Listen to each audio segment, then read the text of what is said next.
In this video, we're going to be going over Chapter 14, providing employee benefits. Again, there are several key responsibilities that Human Resources has. You have your pay, and your benefits. Handling the benefits, identifying what they should be, making sure that people understand them, and then managing those benefits is really an important part of Human Resources. Now, what benefits are is other compensation other than cash. The whole idea behind it is to attract, retain, and motivate your employees, making sure that they understand what they are. Now, the thing is, providing benefits is going to be very expensive for organizations. When a lot of people think about their total rewards, they have a tendency to think of just how much am I making as far as my paycheck is concerned. When you start thinking about benefits, it's adding at least almost a third of what it is that you make as far as your total compensation. When I was at Marion Labs, what we talked about was total rewards. In other words, here's your paycheck, and then here is all the benefits that you have and the cost that goes along with those benefits. Whole idea behind it is making sure that people do have the benefits to attract and to retain those folks. Now, there are some benefits that are required by law. Now, there are tax laws also that make some of those benefits favorable to employees. So, for example, if you start talking about flex spending, we'll talk about that here in a little bit, it reduces your tax responsibility. So the benefits that are required by law, things like Social Security. With Social Security, you will pay a little over 7.5% as far as your paycheck into Social Security. The company has to pay that same amount. So as if you're self-employed, you're paying the entire amount. You're paying the entire almost 15%. But when you're working for someone, what's happening is the company's paying half and you're paying half. Another required one is unemployment insurance. If you get laid off, then you can file for unemployment, and the company has to carry the insurance policy for that. Workers' compensation is where if you get hurt, then the company will pay, or the insurance company will pay for a portion of your salary. Family and medical leave, and also some of the health care. We'll talk more about those as we go. Now, with Social Security, what that is old age insurance. In other words, once you hit at full retirement, say 66, you can get your full Social Security. Now, it's not going to be as much as a lot of people think. When you think about retirement, if all you're going to do is rely on Social Security, you're going to be eating beans a lot. So you need to make sure that you understand that you have other savings behind that. You have your survivor's insurance. In other words, when I'm on Social Security, and if I pass away, my wife gets half of what I was getting. Disability insurance, and then also hospital insurance that goes along with that as far as all the Social Security stuff. Then you have your unemployment insurance. This is federally mandated and it's managed by the states. In other words, if you are laid off from a company, the whole idea behind it is it will reduce some of the hardship that you have, and you will get a portion of your paycheck coming back to you in the form of unemployment insurance. In order to get that insurance, though, in order to get those benefits, you have to show that you had been employed by that organization and then they laid you off or something along those lines, that you are available and actively seeking another job. You have to show them that you are applying for jobs and things like that. And it's that you weren't discharged, you weren't fighting and got fired or something like that. Workers' compensation is to help those who were hurt while they're on the job. What it does is it gives you a portion of what you were making as far as your income is concerned while you are recovering from your injury. Generally about 68% of your earnings, and you don't have to pay taxes on it. Different categories as far as the benefits. You have your disability, it'll provide medical care, any kind of death benefits, things like this. Now, the cost that companies have to pay for this is based on how often are they laying people off? If they are laying a lot of people off left and right and things like that, their workers' compensation, and also how often they've been hurt. How many injuries are you having on the job? Things like that. The more injuries, the more layoffs, the higher the workers' compensation insurance is for the company. There's also the FMLA, Family and Medical Leave Act.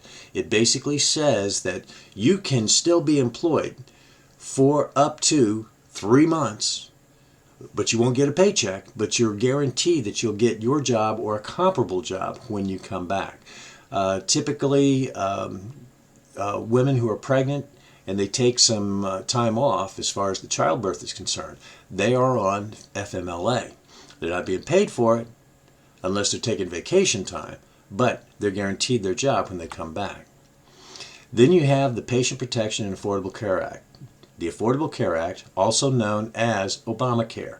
Basically what that is saying is if you have 50 employees or more, you have to provide medical insurance. Now, it says that you don't have to. Well, you don't have to, but you'll pay a fine.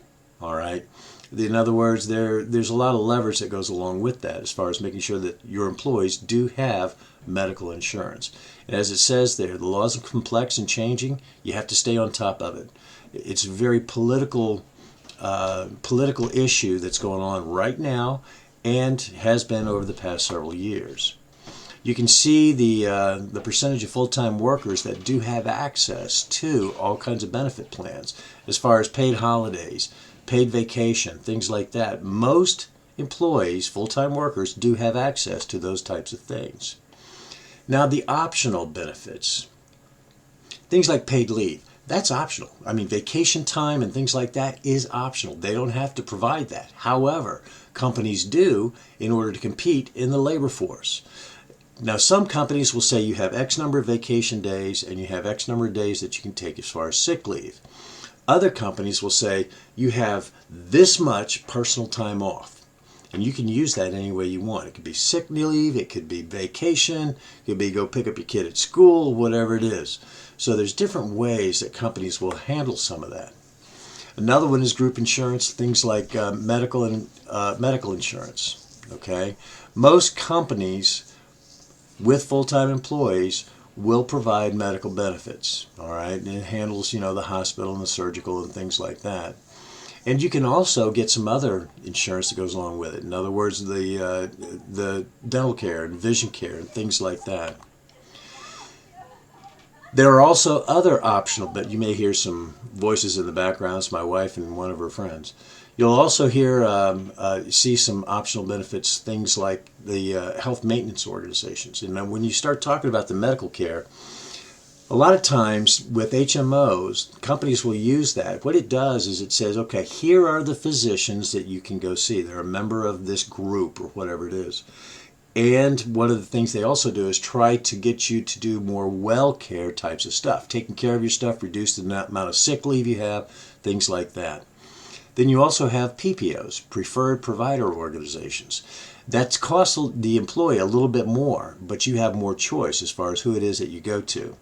Flex spending account. Basically, you are taking some of your money and putting it into an account before taxes. In other words, what it does is it reduces the taxes that you have to pay on your paycheck. And you're kind of putting that away. And you can use that money for, let's say that you have a deductible as far as your medical expense. You can pull that money out of your flex spending account. Maybe you have childcare and you have daycare that you have to pay. You can put money aside, and when it's time to pay some of that daycare, you can pull that money out. So there are different other ways of handling some of these healthcare costs. Another thing they might offer is life insurance. What they'll do is they'll have some term life insurance policy that you can hook up to. You don't have to qualify for it. You don't have to take a medical exam or anything like that. You're there for a certain length of time. You get access to this benefit. Now, it is term life insurance, and it's really pretty cheap. Most companies will set it up so that, let's say you're salaried, they might give you one time your salary as far as term life insurance. So if you're making $50,000, they'll give you a term life policy of $50,000. And you can buy up Typically they have it so that you can buy up. I'd like to have 2 or 3 times my salary as far as my life insurance is concerned. A lot of companies will also provide wellness programs. In other words, making sure they might set up a workout area, or they'll have yoga classes, or stop smoking clinics, or something along those lines to reduce some of the medical expenses that they have. They might also offer disability insurance. Now, there's short-term and long-term. What that means is, let's say that you're working in the yard and you fall off a ladder, you get hurt, you break a leg or something like that. You're off work for a little while. You can get your short-term disability insurance. Now, what it does is it will say, okay, up to maybe 6 months, you can get maybe 70% of your salary as far as the short-term disability. Long-term disability is saying, okay, you might be able to get, let's say that you can't go back to work at all. And so what's happened is, let's say that you fall and you break your back and you can't go back to work at all. Long-term disability is saying, all right, you're going to be off for the rest of the time. Here is the portion of the paycheck that we are making up as far from this insurance policy.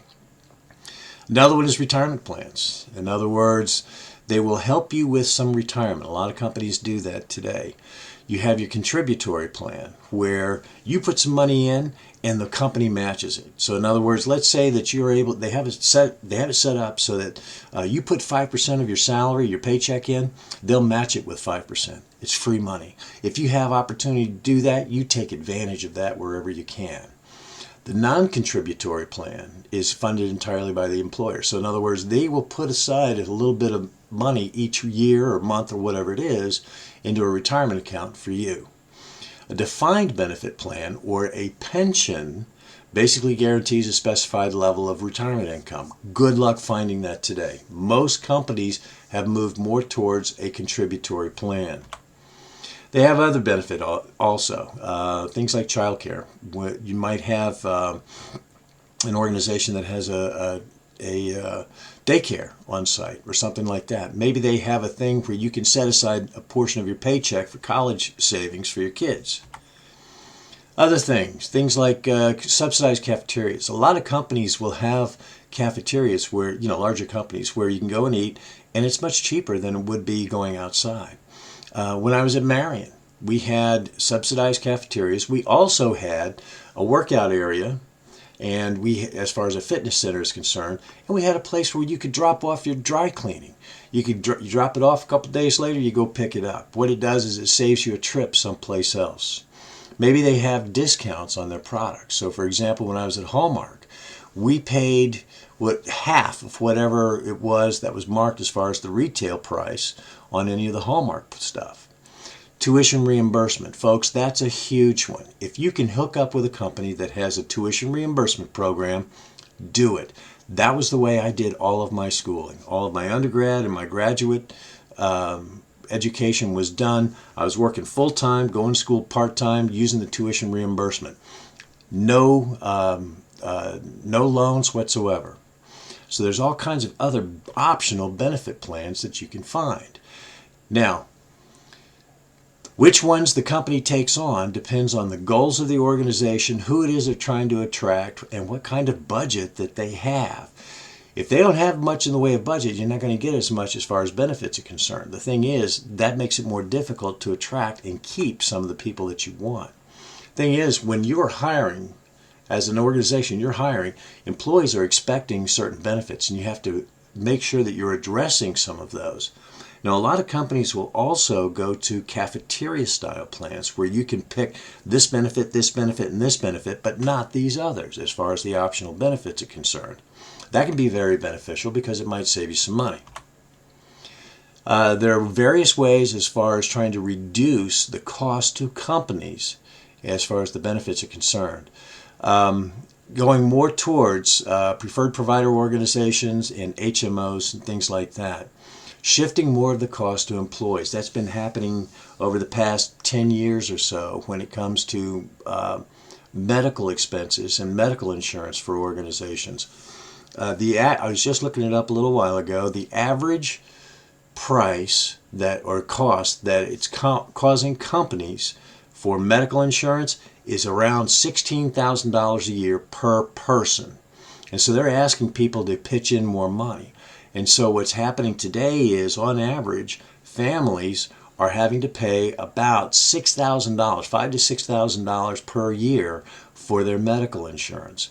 Then there's also the deductible that goes along with it. So in other words, the deductible, you have to meet the deductible before the insurance actually kicks in. And today, that's probably between $3,000 and $5,000 per year.